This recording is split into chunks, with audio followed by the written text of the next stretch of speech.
Have you ever felt overwhelmed by a large number of different and contradictory versions of the same story?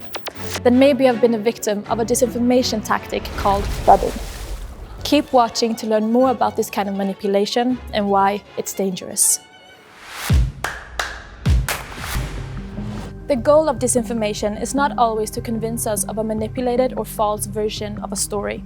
Sometimes what the people behind disinformation want is to sow confusion and doubt.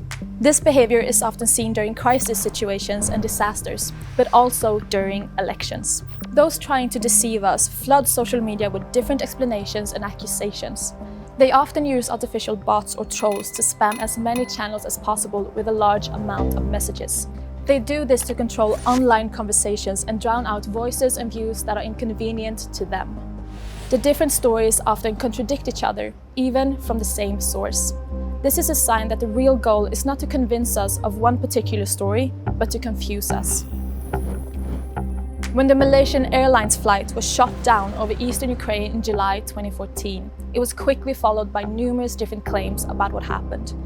Experts have counted almost 300 cases of disinformation about the disaster. It was blamed on different countries and organizations, and various theories about what happened were shared widely. The goal seemed to be to spread confusion and prevent people from searching from the facts. What's the danger? With so many different explanations, we may find it easier to tune out and do nothing.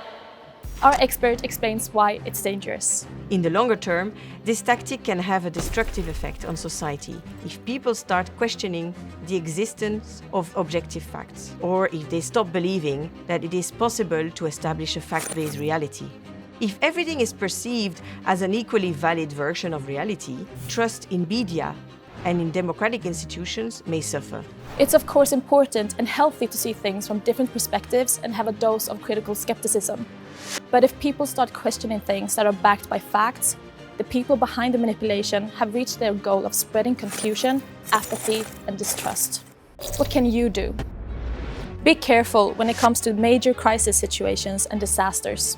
If you see many different or contradictory versions of the same story, somebody may be trying to manipulate you. Not to convince you, but to confuse you. Check high-quality and fact-checked sources. Help them spread their message. Prioritize quality over speed. Remember that it takes time to do research and check the facts. Being first with the story isn't always a sign of quality. Resist falling into the trap of apathy and inaction. Don't stop believing that there are real facts out there. To recap, watch out when you come across contradictory versions of the same story. Look for reliable and fact-checked sources. Prefer quality over speed. Check out our website for more information about the European Parliament and the 2024 European elections.